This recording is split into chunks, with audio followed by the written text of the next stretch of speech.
Good morning, good afternoon, or good evening, depending on where you are. I am Kaiser Guo. I'm host of the Sinica podcast, and I am delighted to be moderating today's discussion, Chinese and US AI applications in public administration, lessons and implications for Ukraine.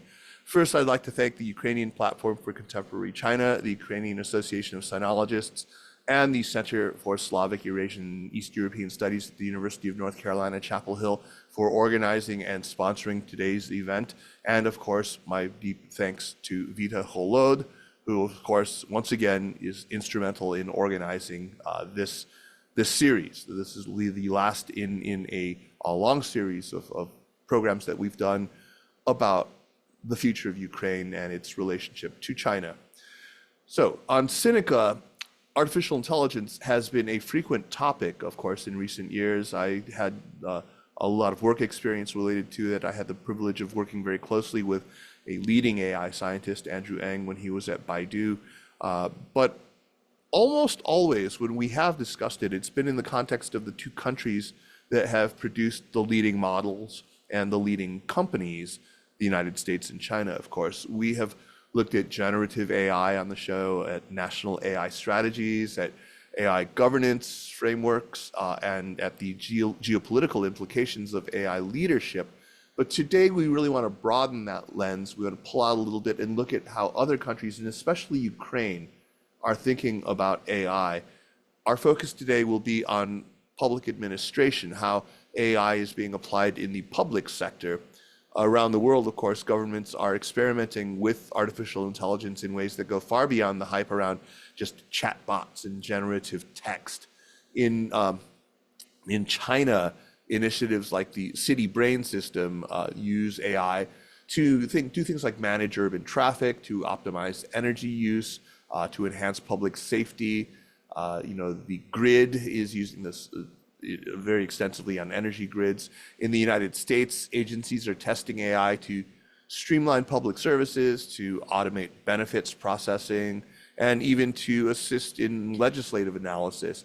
Other countries are deploying smart grids to better manage electricity demand, predictive analytics to anticipate infrastructure needs, and AI-enabled platforms to make government services more responsive and more transparent to better serve the needs of constituencies. These examples, from smart cities to e-governance and resource management, illustrate both the promise and the complexity of bringing AI to the very heart of public administration, and I hope will help frame our discussion today. There are, of course, downsides too, very valid concerns about privacy, about fairness, about inclusiveness, and more. And so what we'll be asking today are what lessons can be drawn from both the US and the Chinese experiences, how these might inform Ukraine's own public sector reforms. We'll look at how the geopolitical considerations that come into play when governments evaluate AI solutions from different sources, and especially of what relevance AI might have as Ukraine prepares to rebuild when, hopefully at long last, this terrible war of aggression waged by Vladimir Putin comes to an end. So we will be exploring three broad themes. What are the key achievements and success stories of AI implementation in public administration in China and the US? What opportunities and challenges might Ukraine face in adapting these sorts of practices? And what strategic and geopolitical risks could be, or what they should be, weighed when evaluating Chinese AI solutions for governance? So to help us explore these issues, we have three distinguished panelists. I'm very grateful for your participation today. First, Dmytro Yefremov, who is board member of the Ukrainian Association of Sinologists, a returning guest in this series. He's just been fantastic before. I really look forward to what he has to say. I know he's been working now with the Ukrainian government on this precise issue. While he is not himself a technologist, he does have quite deep expertise in China's political and technological strategies, as well as a very keen understanding, of course, of Ukraine's policy landscape. So welcome back, Dmytro. Yeah, thank you. Pleasure. Great. I'd also like to welcome Wang Guan, who is chairman of Learnable AI in China, learnable.ai. It's got extensive experience in doing AI applications for public administration, and of course, as the name suggests, for education, in bridging technology development and deployment at scale, as China is so good at doing. Wang Guan joins us from Beijing. Welcome. Hello, everyone. It's my great pleasure to be here. Hi, Kaiser. It's our honor to have you, Wang Guan. And finally, Carmen Lucero, who is Associate Research Scholar and Senior Fellow at the marvelous Paul Tsai China Center at Yale Law School, whose research focuses on Chinese law and governance, including the regulation and ethical use of emerging technologies like AI. Thank you all for being here. Let's jump right in. Thank you.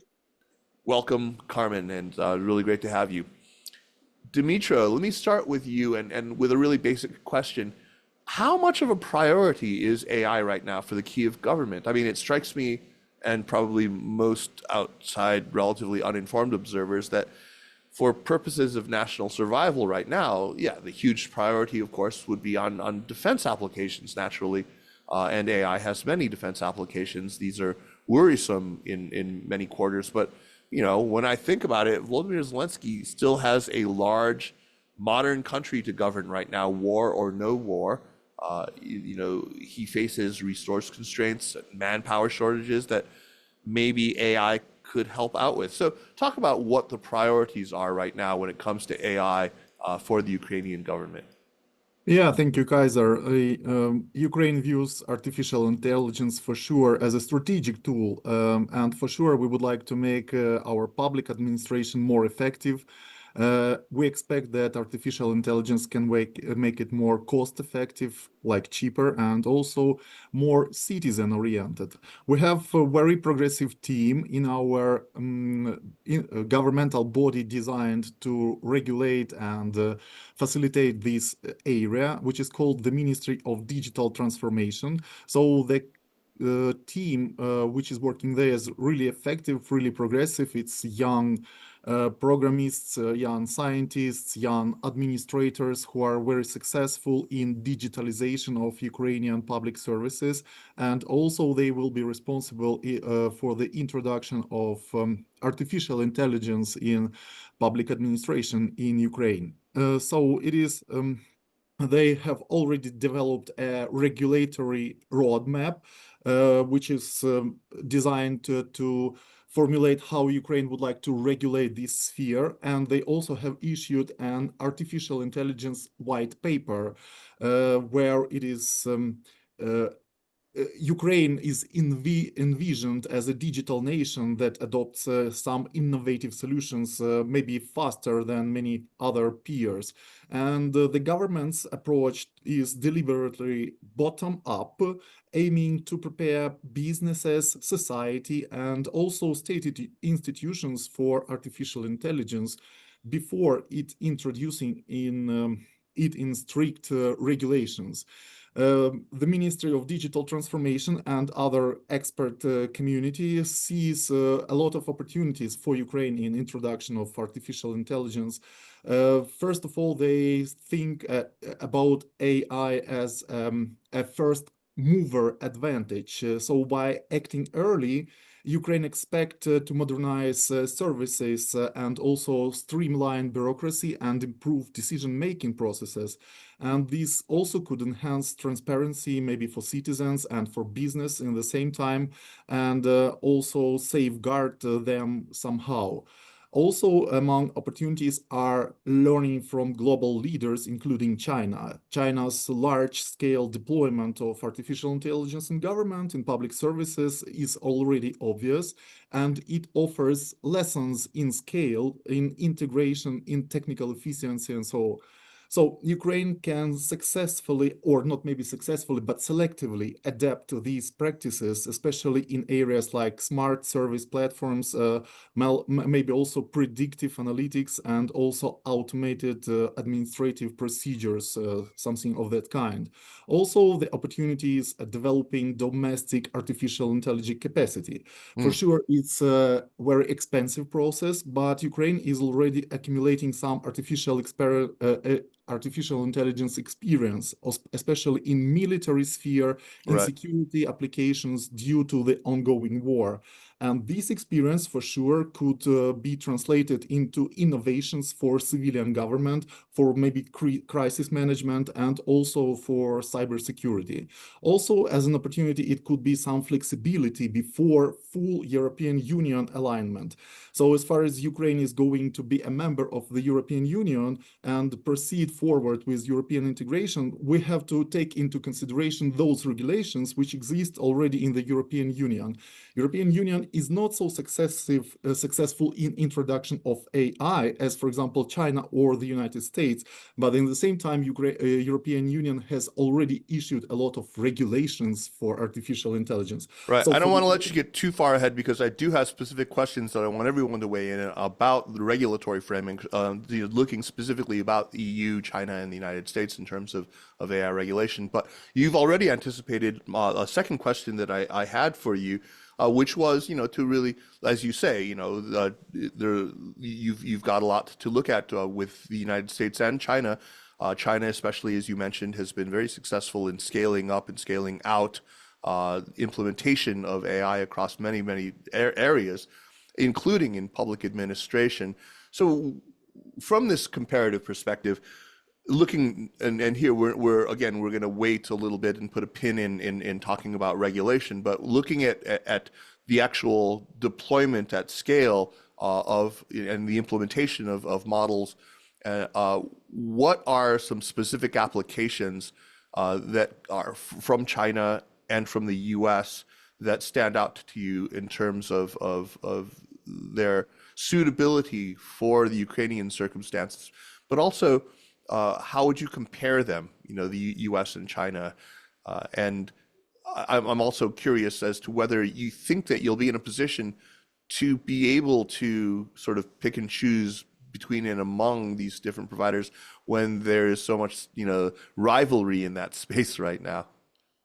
Yeah, rivalry maybe plus competition at the same time. Yeah, because this competition is also important as it helps to go forward and also to make this implementation of these opportunities may be cheaper in some way. So for Ukraine, we can say this bottom-up approach about which I have already mentioned. It is looking like in one sense that the government is open to talk with business and with expert community on this issue, but in the same time, it means that there is a lack of regulation in artificial intelligence implementation.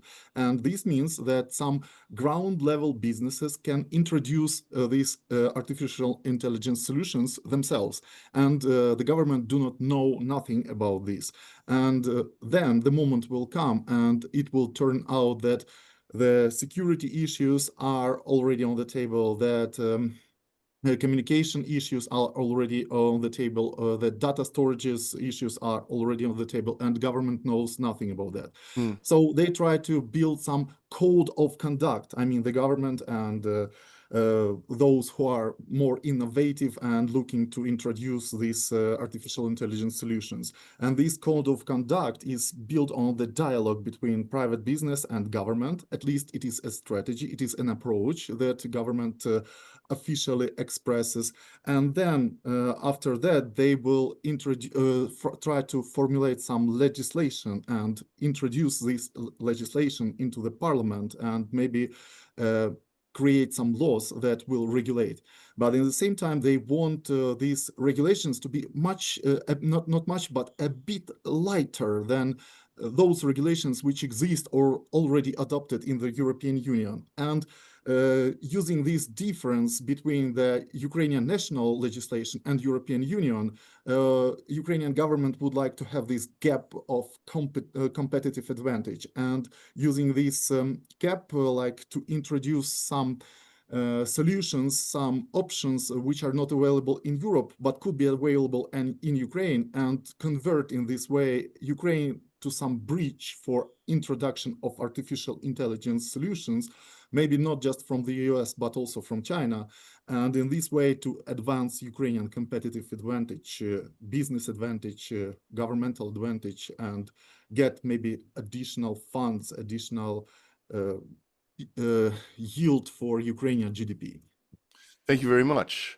I want to turn to Wang Guan now. Wang Guan, we hear a lot about AI plus, this effort to push artificial intelligence into enterprise, but we hear perhaps less about public sector administration focused implementation. So, building on to what Dimitro has just talked about, is the comparison. Can you share some concrete examples from China where you see AI deployment really improving efficiency in citizen services or improving transparency? What are some of those examples? What made these successful? And how could you envision them being adapted for a country like Ukraine? Thank you for the question. So I will come up with two examples that I know, or I would say I participate. The Great. first one, there's a citizenship like free line called 12345 in China. Yeah, yeah, Basically, yeah. It's yeah, basically to you know. tell on people when they smoke cigarettes in a restaurant, right? Yeah, so whatever you see happening in the city, and if you need help or if you figure out there's a problem to be solved, you make that call. And because nowadays the China government really care what the people think about. So they have to be super patient and they really have to solve those problems if there is a problem. But that is very, very time consuming that, you have to place a lot of people just answering the call.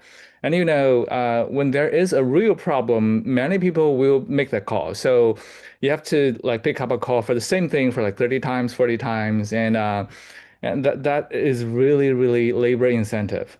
So then they come to a large language model saying, well, if we can find a way to maybe assist the human call answerers to solve the problem in a better way and actually works. So basically, now the AI is trying to, and also in a very successful way, distinguish between different kinds of problem. And it's like a gateway where they just deliver different costs to different department. And if it's a simple question answering type of query, then they just answer that question. So I see myself that a lot of actually the majority of the problems are now solved in a much, much faster way. And also it takes the government less funding to solve the problems. So that's a very, very obvious solution that I can see. And I believe that solution system is actually similar to any country. I think we spend less money, the taxpayers, and we get just better solutions. And there's another domain where we participate much deeper. It is the education and testing. Mm, So in China, there's about 16 to 17 million grade 9 students, middle school students participating in the high school entrance exam. the And 高考, every year, yeah. yeah, 中考 actually. 中考, Uh, 中考, yeah. yeah, and also every year there's about 14 million students participating in the college entrance exam, which is 高考. So those exams are very, very important for any student, any family in China. If you get a better score, then you come to a better college, a better school, and then you have probably a brighter future as long as you work hard. However, for most of the places, every student have about 6 subjects, and every subject has like 20, 30 problems. And if you multiply those numbers, and you got more than like a billion or 2 billion problem set to be graded Wow. within a week or two, and that's huge amount of work. And that work has to be done in a very, very accurate way, very fast and very patiently. So in the past, like they have to hire like multi-thousand people in every province to do the work, which is very expensive. And also, for whatever people, like we got like tired over time. And if we were forced to do the same thing again, again, again, repeatedly, then at the end of the day, we were not that accurate comparing to the morning. So that has been a problem across any country. But in China, ever since 2021, we started to use AI to assist human readers. And till now, I think the China examination system has been much, much better because AI is more accurate than humans and much faster. In one province, it takes the probably 10,000 graders, human graders, to finish the work in 2 weeks, but it takes AI only like 2 hours. And also, now when you have AI, you can compare the AI result with the human result, and you see the difference. And then you can ask experts to double check, like who's wrong. And in those cases, like less money is spent, more time is given, and almost every simple mistake is figured out. So at the end of the day, the accuracy level, the fairness level of the exams in China is much, much better. And also, it saves the taxpayers time, which will lower the exam cost in the long term. So that's the scenario that we have been participating, and we really figure out that AI is doing a great thing, and we are also serving other countries as well. So I think, fairly speaking, I think China is trying to uh, apply AI in almost every domain. Although people from different domains, they may not understand AI that much. They just give it a try and see if there can be something that happened. I think because AI is a novel thing, like in most domains. So the government really, first of all, they don't know whether there can be some problems to be managed. And secondly, like there has to be a problem first, and the government knows, oh, that's a thing that I have to take care of it. And number three, China is actually encouraging different people from different domains to try AI. So I really think if you an AI like user or AI worker, or like let's say if you're in the AI scenario, then this is a really good timing. And I feel, because I live in the US for a very, very long time, I feel the same way in the US as well. So Yeah, so for absolutely. Ukraine, I think um, just give it a try. We don't know. Nobody knows whether or where or how or when AI can be a aha moment. But who knows? So just do it. Excellent, excellent. You've given two very good examples. One is, of course, the 12345 number and using AI to help to route calls and to answer calls, and you can see how that would be a major manpower savings. And of course, in grading the Zhongkao and Gaokao tests. I'm wondering, how has public reaction been so far to these? Uh, I know that, say, if we had these sorts of, you know, call center replacements in the United States that are based on artificial intelligence, it would generate a lot of user complaints. It always does. And I'm curious, especially about using it to replace human graders. I think that on the one hand, my assumption would be that there is a belief there would be less subjectivity in the grading, especially of essays on the Gaokao and on the Zhongkao. But what about accuracy? Because I think there's a lot of people who are still not very convinced that current LLMs are capable of that level of accuracy when they're so prone to hallucination, so prone to simple factual error often. What is the popular reaction so far to those implementations? Um, so at the very first beginning, nobody trusts AI. Like Right. people will think, okay, it sounds great, but why is my matter? Why is my business? Initially speaking, it is very hard to convince anyone, especially the governors in the domain, because in China, security and safety is at a very high priority. So if AI or any technology is not robust enough, safe enough, mature enough, then people tend to not use it. So it took us a very long time to actually show the advantage, reliability, and also the accuracy, the speed, everything after comparing with human result. So, for example, in the grading scenario, when we come to our client, who's the Bureau of Education, and we told them our AI can do better than humans, and they don't believe it, and they say, "Well, you can show me." And then we receive the scenario, and our AI will give the result. And we don't know the result from the human part. So they compare the two parts, and they see the difference. And they organize a group of experts to double check like the accuracy of like who's doing better. And after like the very thorough and careful comparison, AI beats humans heavily. And that comparison is done in every province.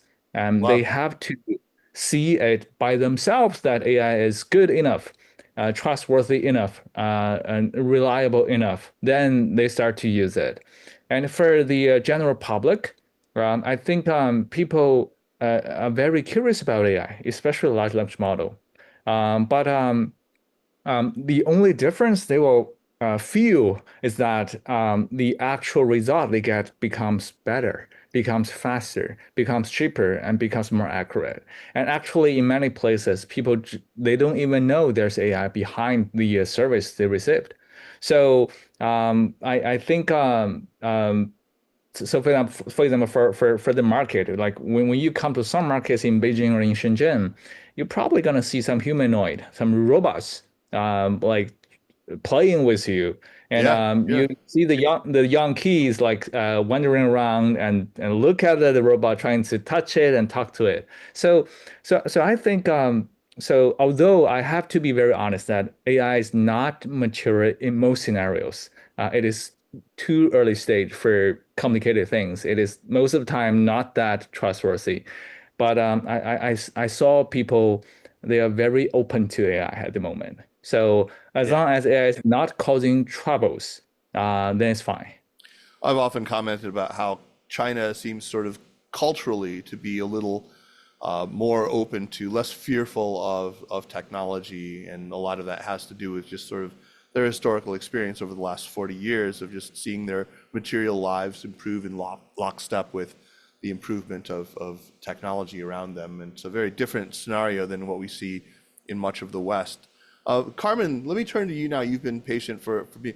We've heard quite a bit about now successes from both China and, you're familiar with, no doubt, the U.S.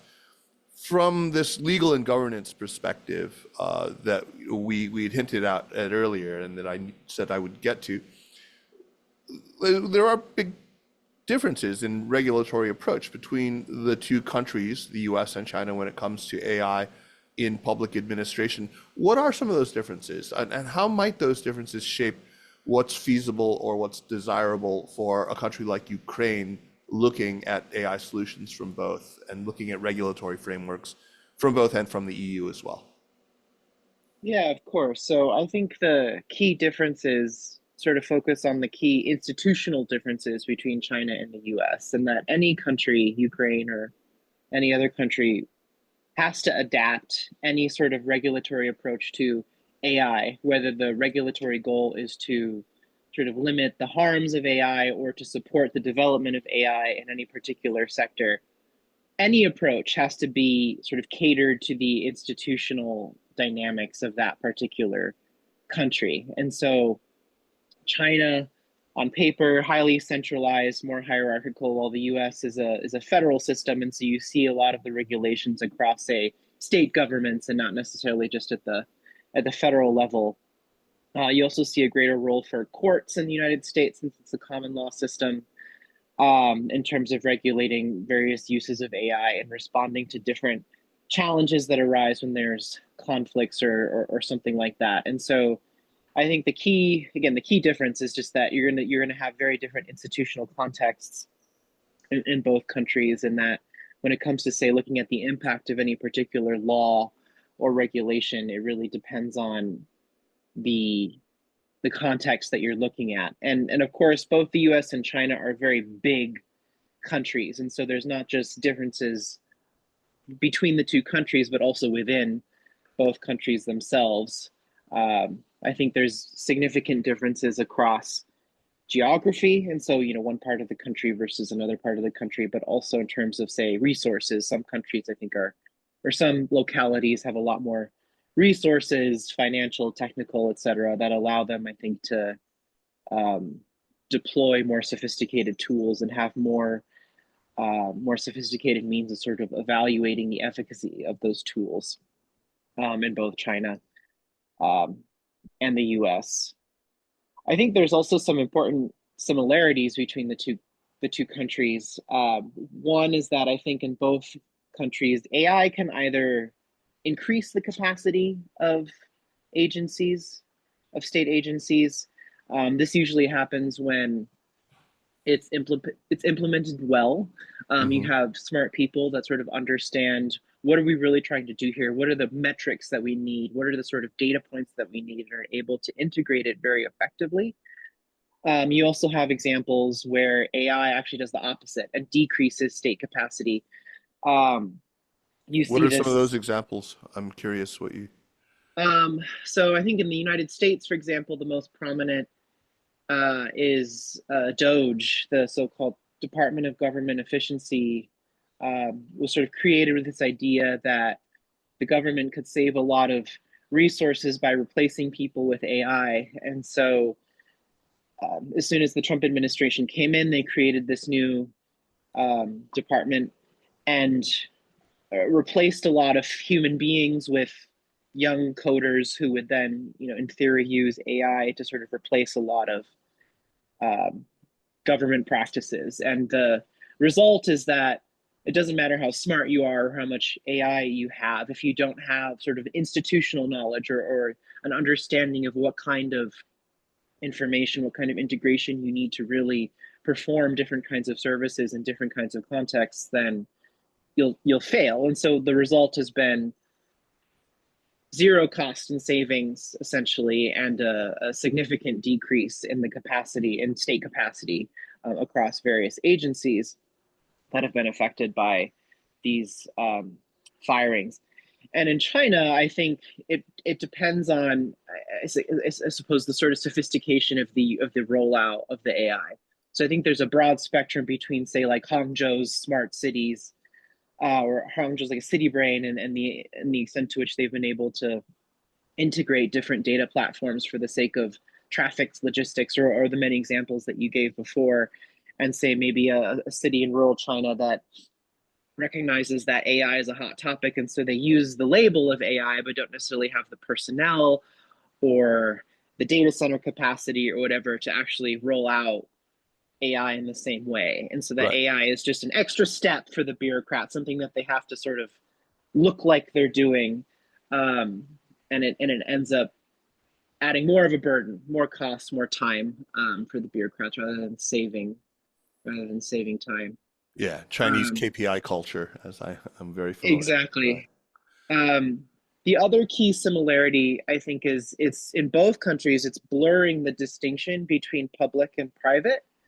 So both countries historically have had a very important distinction legally between public and private.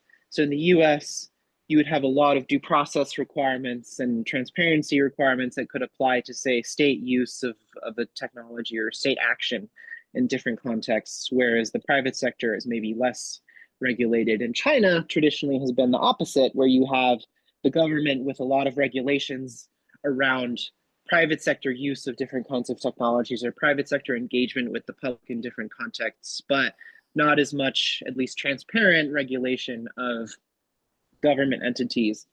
But in practice, government agencies are generally very bad at developing their own AI, and so have to partner with private sector entities for every level of the AI stack, whether it's for building their own data centers or developing software tools or AI platforms or any kind of specific applications that are tailored to that agency's particular use. You're seeing public-private partnerships, which for a regulatory context means in practice, if you have a law that, say, distinguishes between private use and public use, they're getting very blurred these days, because oftentimes you have public actors using private tools, and private actors developing the tools for the public actors.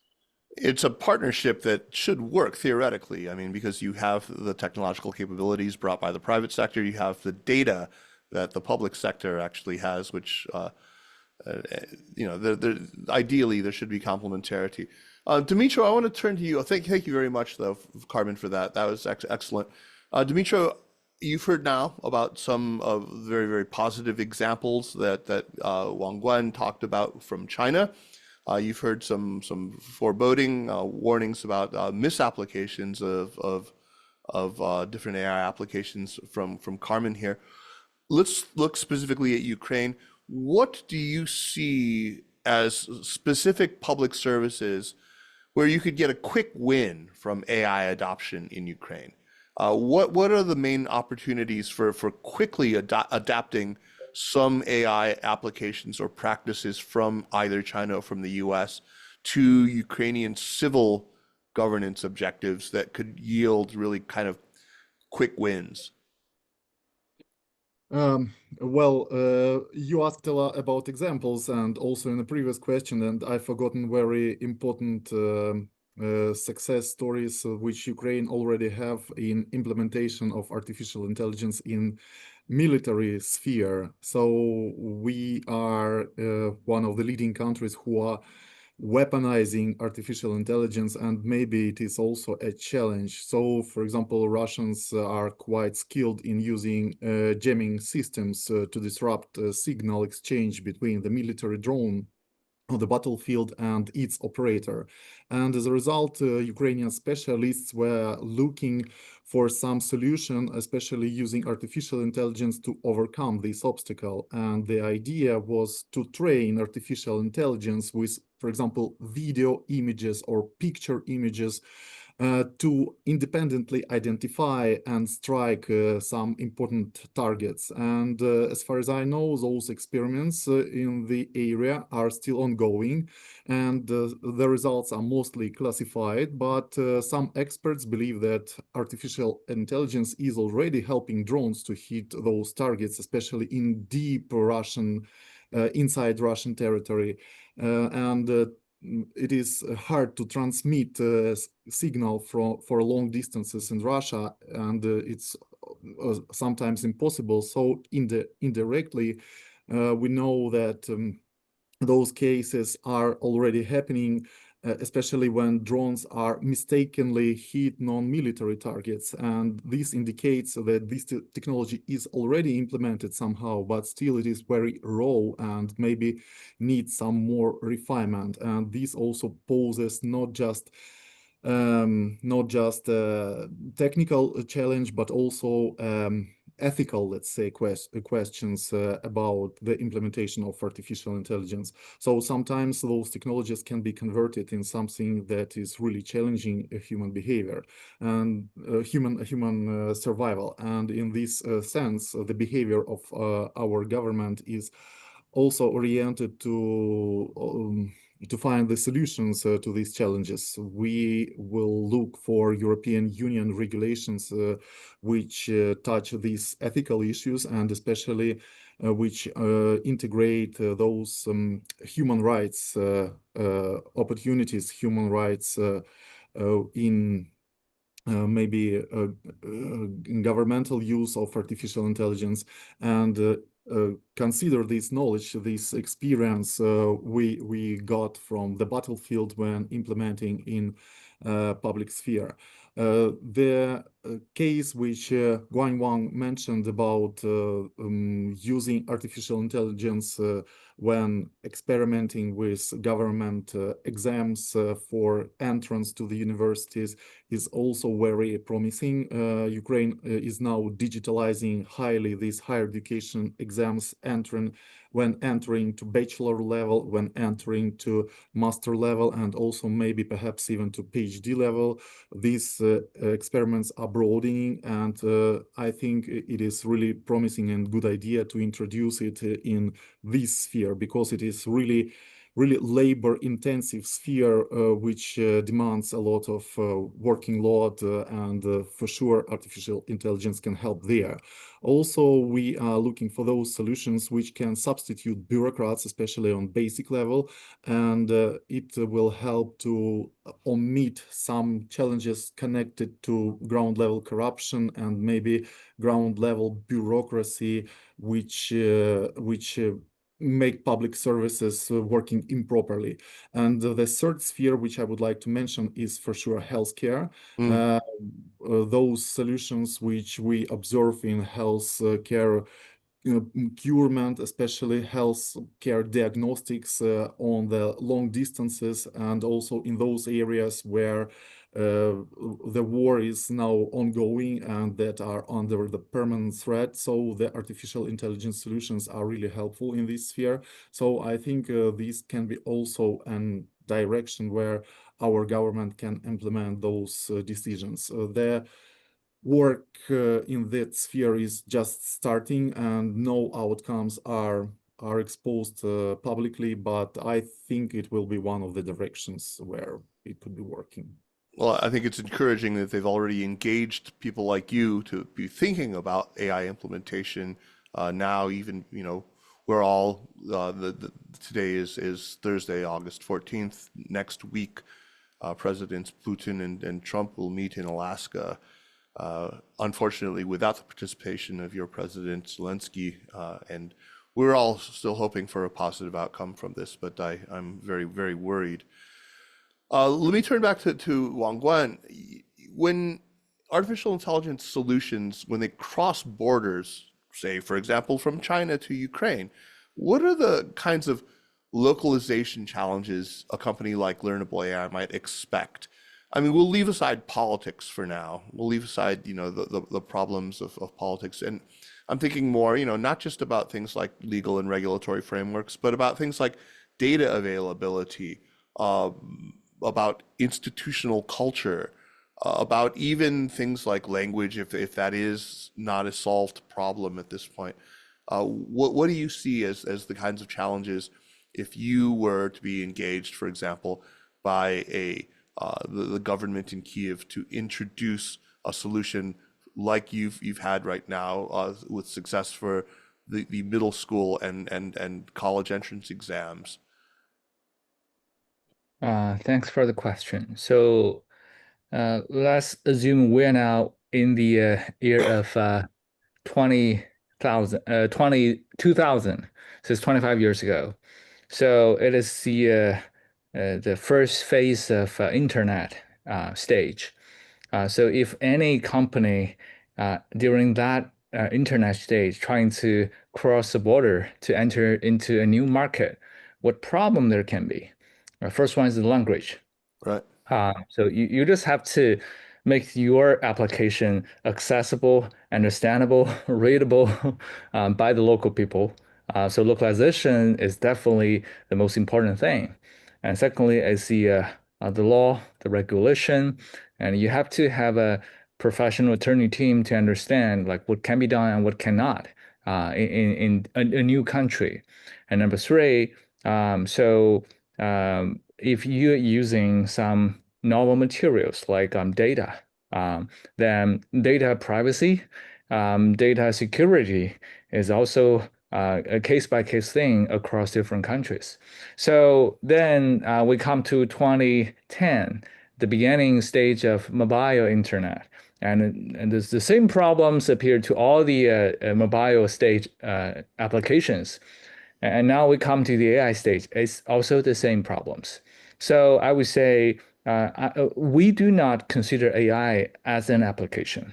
We consider AI as a fundamental materials, Right. just like data, just like internet. So when you say, hey, you are an AI company, it's like 25 years ago when you say, hey, you are an internet company, it's not you are trying to sell internet to your client. It's like you are using internet to satisfy your client, your customer, your consumer. So I would say if that's a mutual understanding among our suppliers, our client, then the main challenge is like whether we really understand the demand, the scenario, whether the people, the companies, our potential clients and consumers in the new market, they need us. We have to give them a really good production, a really good application, a really good solution, a really good service. So that's the thing we care the most. So we call that understanding the market, understanding the need, understanding the users. So we will spend most of our time in that scenario. And then we want to make sure we're doing everything legally in the right way. So we will hire most of the case, a local accounting firm, a local attorney firm to tell us like what's the boundary, what can be done, what cannot. And number three, it's more like the marketing strategy. Like, how do you get access to your end users? How do you do marketing? How do you do advertising? Actually, we can see for companies like Google, like Meta, I think they were excellent in solving those problems, and I think almost every new company should learn from them. So we haven't really seen a huge difference between the mobile internet age and the AI age, but we do see that. The market in China is very competitive. There are so many Yeah. companies and so many investment and so many talented people, just like the US. They're competing in a finite market. So that makes everything better. Competition is one of the most important motivations for us to continue to become better.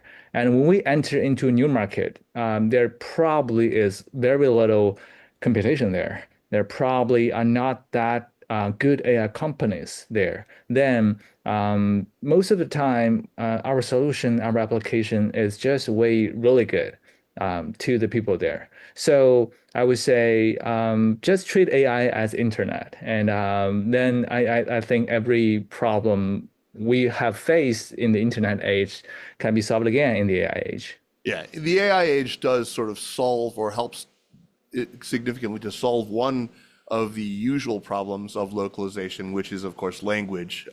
This is one where the platform itself provides some of the solution. But yeah, they're excellent answer, and I wish you luck in your cross-border endeavors. Carmen, let me turn to you. You know, a lot of governments want the benefits of AI, but they worry about, as they should, transparency. They worry about accountability. They worry about safety. From your vantage point, what are some of the legal or procedural safeguards that are most important to see built into AI adoption in governance so that it strengthens, among other things, public trust? If you were sitting down with Dimitro and you were advising him on what the Ukrainians should be looking for, who they should be looking to for guidance on this, who is doing it right, what would you tell them? So, a couple of things. So, I think it depends on what kind of safety or security or transparency you're looking for and in what context. And so, there's technical approaches to security. So, like red teaming. Just Those, explain red teaming just for people who in the audience who might not be familiar with that practice. of course. So red teaming is when I myself or hire people to sort of find ways that my platform or model or service, whatever specific tool we're talking about, can go wrong in particular ways. And so I know Dimitro was talking about AI for national security in a military context. People will do red teaming to say to find cybersecurity vulnerabilities in network systems, or they'll try and fool drones to miss their targets or something like that. So red teaming is a strategy to try and trick the system or to try and get it to produce bad results so that you can identify the ways that it produces those bad results and in the hopes that you can then find a way to sort of fix them. And I think that's an important, that and sort of other related safety practices on a technical level, I think can be very helpful. But when you're talking about government administration, you're always talking about a techno-social system. And so the technical protocols are very important, but you could say they're necessary, but not sufficient. So when it comes to, say, on a broader level, looking for fairness or transparency, you're going to need more. That's not just about sort of the technical. So as an example, I think an important thing to keep in mind is that AI is not fundamentally changing any relationships here. And so when it comes to, say, a government providing service to its citizens, AI is not fundamentally, say, changing what the government is supposed to be doing or what the people are supposed to be expecting, and or the relationship between, say, government and citizen. And so to the extent that AI obfuscates those relationships or tries to limit communication, say, between people and the government actors that are supposed to be engaged in, say, providing particular services, and that's obviously a decrease in transparency, even if it's an efficiency in terms of costs by the government. And so I think a lot of due process at the end of the day is fundamentally about maintaining the understanding of that relationship and ensuring that the government actors, regardless of what tools they're using, whether it's AI or more analog tools, are still providing an explanation that makes sense to the citizens, to their consumers, to the people that are supposed to be receiving these services, and that follows particular articulated steps. Like, this is when we make this decision, or when the algorithm makes this decision, this is why it's making the decision, rather than Right. just, oh, well, the algorithm made it, and so, that's it, we can't do anything now. It's so it's not a crystal ball. It's still people engaging with other people. And so I think the ones that sort of build public trust are ones that sort of describe what the AI is doing and provide mechanisms for people to continue to ask questions and to have some kind of follow-up, particularly if they're dissatisfied with the result of the AI, whether that's in, again, distribution of benefits, use of AI in education or healthcare, et cetera. If people can question it, if people feel like they're still able to engage with another human being, or in a way that's similar to engaging with another human being, that gives them a sense that, okay, I have a clear explanation that makes sense to me.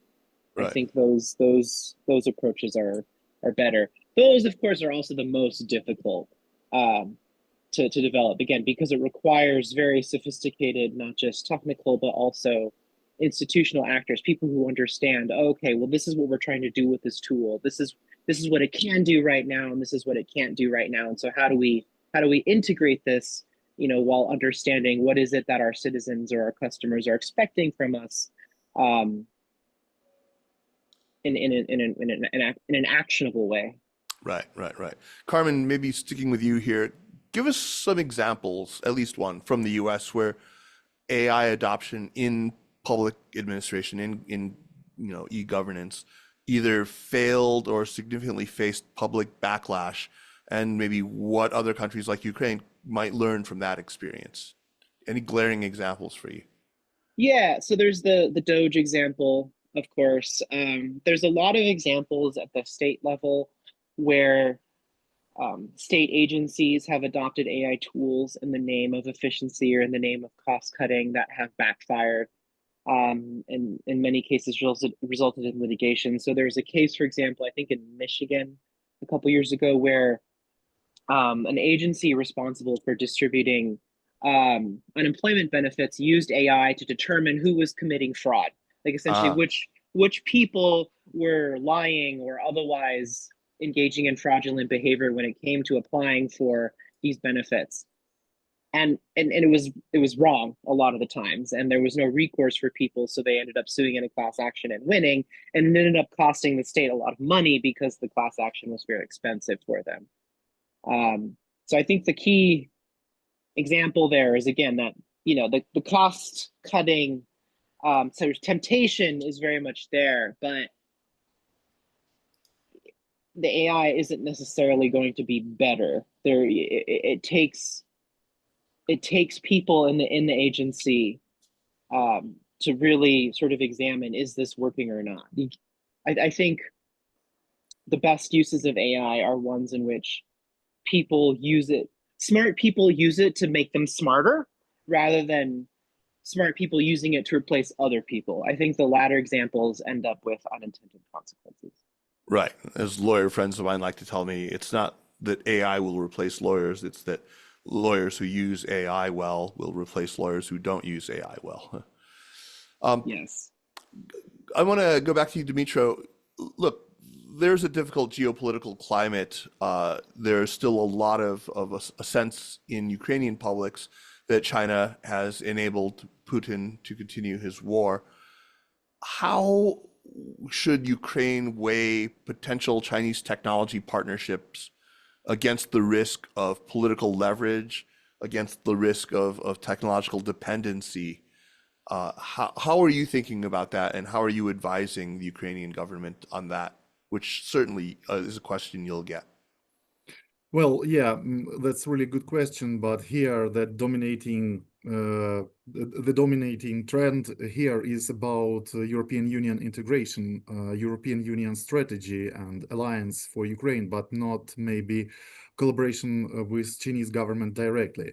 And European partners also always rise up this question about what about like security, what about data storage, what about data training, and so on and so on. So here, Ukraine, I think, will be forced to follow the European Union main road, let's say, and adjust its strategy somehow to the European Union or European Commission recommendations about artificial intelligence.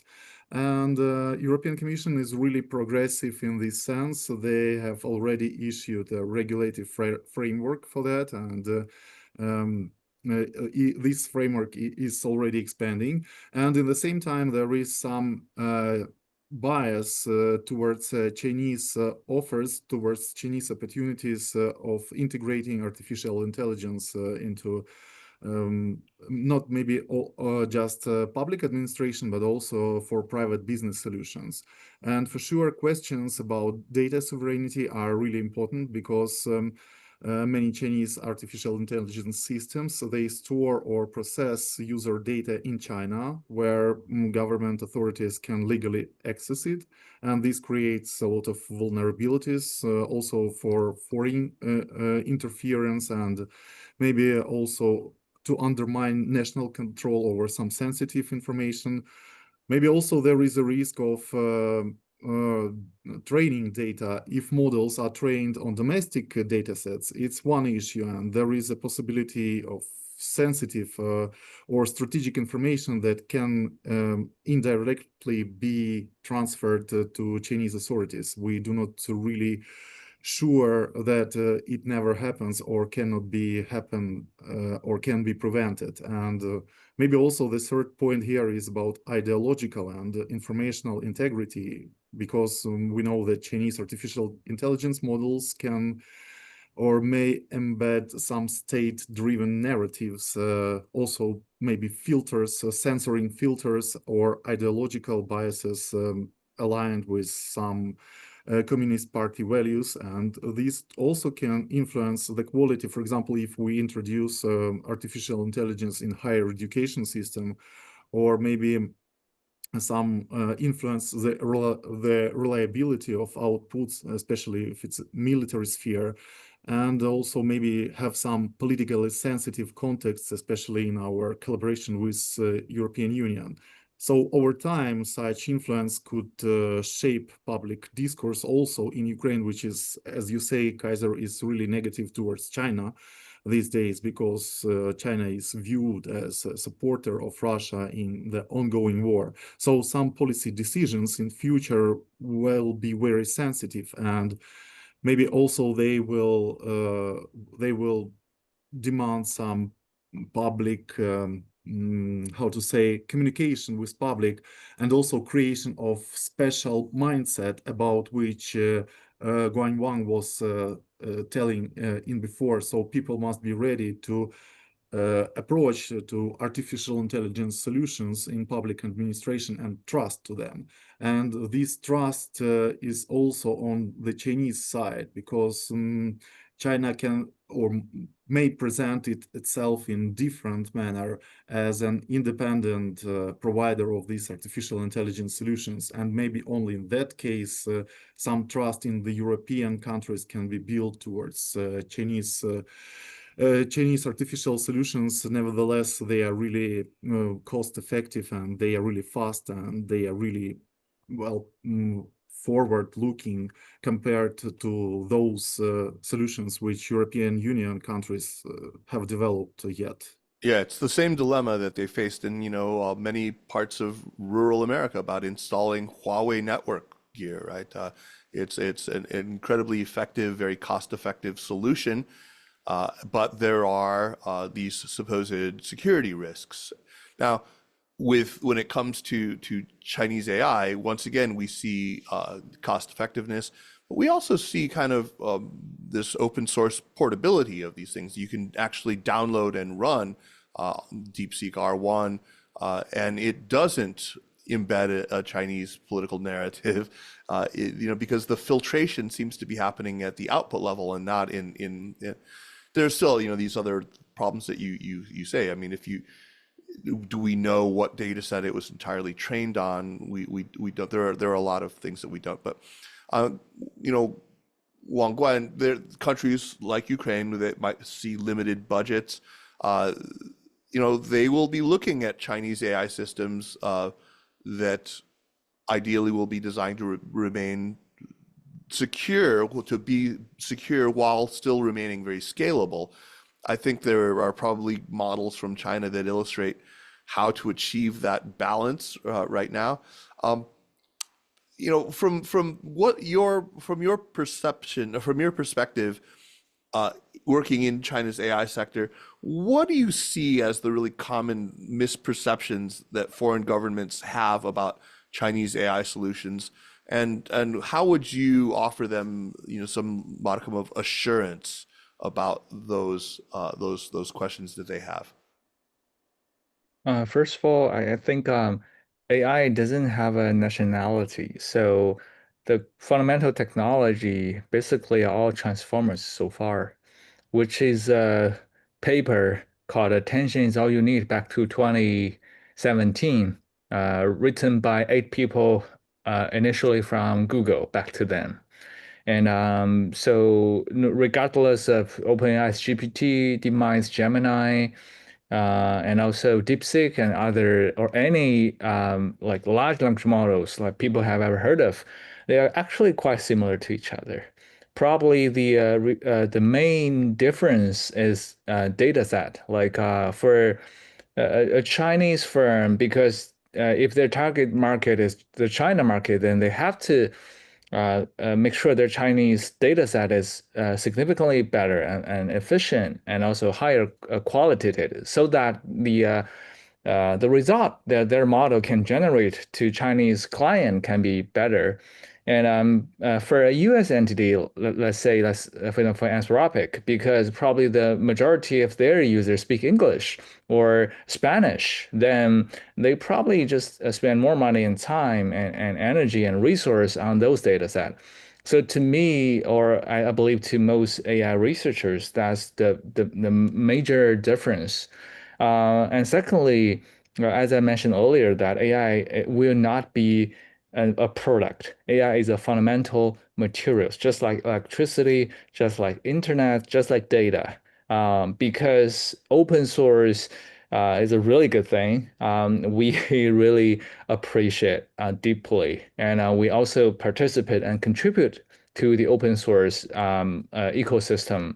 And also because of the open source, like people from everywhere, as long as you have some data, as long as you know how to fine tune an open source model, then bingo, you have your own small Right. language model. Right. And it's actually not that expensive because with NVIDIA, with some cloud services like AWS, for example, many college students have free credit to just use GPU for a few hours. So I would not put Chinese AI application in a different sector. There's actually no difference. It's just which application is better. The user experience, the quality of the actual product, the service, the solution, which one is better? So I believe for AI, that is a very fair competition. For example, OpenAI has been leading the performance of a lot of benchmarks. GPT just plays a better result. And that will give OpenAI a better annual recurring revenue. I believe for right now, nobody else, including DeepMind, including DeepSeek, are as good as GPT-5. So they just make less money. So Right. I think to me that's a very obvious and simple result. So I would say for people, let's say in UK, in Argentina, in Japan, in any country, as long as you have access to any AI applications, just try it and see if it really makes you feel good enough, and see whether the price is good enough. For me, well, because I have been doing research in AI for more than 15 years, and I really love this domain. I don't trust any large language model because they are all probability system, Right. which means regardless of what question or we call prompt, like we give to the model, the actual outcome from the model, it is generated based on the probability distribution of the training data it has seen before. So which means even I ask, hey GPT, 1 and 1 equals to what? And the result is not 100% two, Right. because training data, there are weird cases where 1 plus 1 equals to 0 or anything else. So with that being said, AI is not that trustworthy, reliable in computation, calculus, logical reasoning, and scientific deduction. So I use large language model only for like essay writing or for image generation, video generation, in those domains where I just cannot tell which one is how much score and better than the other one. I just feel okay, it's okay, and this one is also okay. And GPT is slightly better, but it took me like $20 every month. Then no, that's too expensive. I use free things. So to me, that's my feeling. But for niche market, for example, in testing, assessment, examination, that's a very niche market. You have to be accurate. You Yeah. have to be logical. Otherwise, people do not trust you. Right. So I would say it took a different tech approach to train your model to make sure it fits the demand of that niche market. So I would say, because we serve many countries, China is only one of them. So we figured out that at the end of the day, regardless of where my client comes from, they care more about the quality of my service, the quality of my application, how good we are, and how cheap we are. They don't really care like whether you are a US entity, UK entity, or China entity. I mean, even if we are China entity, like if our application is bad, then no way. They don't they don't use us, they don't pay us. So I would say. Like just forget about where the companies come from. Just trust your feeling, like whether you like the result, whether you like the price, and try more things, and Yeah. you'll quickly figure out which one is your favorite. Thank you. We're past the hour now, and so I've got one more question I want to ask to Carmen, and then give a sort of wrap up for all the panelists to weigh in on quickly. But Carmen, for you, 10 years out, what does success in AI-enabled governance look like? How might that definition differ maybe between China, the EU, the US, Ukraine? It's a very good question. I think it's a very exciting question. I think it's one that's fun to think about and very important to think about. Um, I think right now a key question in response to that question is what are the metrics that you're looking at? Like what are you when it comes to say efficiency or cost savings, like what exactly is your goal? And so I would then start there and then look 10 years in the future. Okay, let's say we've implemented that. What does it look like? And so I think in I think in both China and the US, you're going to have a broad variety of different outcomes in different parts of the country. And so in the US, for example, I think some jurisdictions will just not have used AI as much um, because different regulations may have gotten in the way, um, whereas others will have more significant rollouts. In China, I could see like a city like Hangzhou or Shenzhen running very, very smoothly, like in terms of, say, public transit or traffic or something like that. But then also the surveillance being a whole order of magnitude that is difficult to imagine um, today. The EU, I think a lot of the EU's goals around AI look good on paper, but they don't have really a serious way of implementing them in practice. And so I think the EU will, I think, change. I think the EU is going to take a different approach in the next couple of years, and so I don't know what approach they'll take, and so it's kind of difficult for me to predict over time. Um, And the last thing I'll just say is I think the majority of the sort of interesting things and definitely impactful things that are happening with AI are not necessarily coming from government agencies. I think they're coming from private companies. And so when it comes to, say, a lot of the advances of AI in education or healthcare or AI for science, that kind of stuff, it's not happening in the White House or Donahai or wherever. It's private companies, and they'll shape society. And I think governments will sort of respond to that rather than the other way around. Very good, very good. Excellent. Final wrap-up questions for all the panelists, and we'll go in order. I'll have Dimitro go first, and then Wang Guan, and then Carmen, you can take us out. If you could recommend just one concrete step Ukraine should take in the next year, say, to prepare for AI adoption in public administration, drawing on US or Chinese experience or whatever, what would that one concrete step be? Dimitro? Yeah, you are really good in limiting us our fantasy, yeah, but I think it should be freedom. It should be a matter of freedom, and I really like the approach Carmen is expressing, that it should be on the ground level first, experimented, tested, and then promoted to some national level or something of that kind. I also see that this is a matter of trust.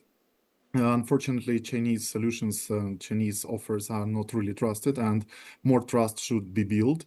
But at the same time, connecting to your discussion with Carmen, I would like to say that future looks like this way. So there would be cheap Chinese solutions which will proliferate the global South countries, and in Europe it will be American dominance. Still, American companies will dominate, but they will invent some European style or European solutions for European market, and they will be the big players here, and they will introduce the regulations, the norms, the standards of behavior. And unfortunately, because of geopolitical risks, Chinese companies would not be allowed to expand their presence broadly here in European markets. That's my vision. Okay. All right, Wang Guan. So I would say technology itself, for whatever technology, they're most of the time neutral. It is created to achieve a better efficiency to serve people's life in a better way, which means technology has no left or right, no west or east, no north or source, no good or bad. It is technology itself. So for people like choosing technologies from different suppliers, I would say first of all, be open-minded. Open your eyes and try more things and pick up which one you like, which one's better, which one's more affordable. And secondly, make sure you know you're choosing only an application that satisfies you. You're choosing, for example, like if we buy a mobile phone, whether we choose Apple iPhone or we go to Samsung. It's not whether I like Korea or I like the US. It's more like which the whole user experience makes me feel better. So I would say AI is only at very, very early stage. It has a super, super long way to go, and it is growing up very fast. So keep your eyes open and try more things, and We have no idea where there can be a limitation of the AI stage. So that's my only suggestion feedback. Yeah, so far we've got two that basically all are centering on open-mindedness, on openness, right? Try it out. Be more open to solutions irrespective of the geography they come from. Okay, take us home, Carmen. Yeah. So just three quick responses to that. The first is just a summary of what I expressed earlier. Just work with the people. So when you're, say, rolling out AI in a different agency or whatever, don't go, oh, we're using this to replace you. Go and say, okay, how are we going to use this to make your job better or to make your job easier? Right. And work with them to make that happen. The second is a little cold water on sort of the open. I think the security issues are getting worse in an increasingly geopolitically complicated world, both because the politics of everything, but also I think the tools for surveillance and espionage, whether it's through hardware or software, are getting increasingly sophisticated. I'm sure many of Demetrio, I'm sure many of your colleagues, especially those engaged more on the front, are more aware of some of these of this rapidly changing space. The last thing is one thing that we didn't really talk about as much when it came to government regulation or government use of AI is the extent to which government policies can support the development of AI by the citizenry, by the public. And Dimitro, you had mentioned that in the future, the EU will probably develop its own tools and its own platforms, software companies, et cetera. I think that's right. And I guess the last thing I would like to say is I think it should be Ukrainian companies. Like, I mean, I think and the Ukrainian government should think about policies, not just about how is the government going to use AI, but how can we signal to the public that we support AI development, and how can we allow the public to experiment, to develop these technologies in ways that, say, maybe some EU countries are struggling with. I think there's a real opportunity for Ukraine to do that. Thank you, Carmen. This has just been a fascinating discussion. It's taken us from concrete case studies in China and the US to the strategic, the legal, the political, and practical considerations for Kiev, for Ukraine. We've heard about the promise of AI to make, public administration more efficient, more responsive, more transparent, but also about the importance of, tailoring these solutions and being mindful of geopolitical risk.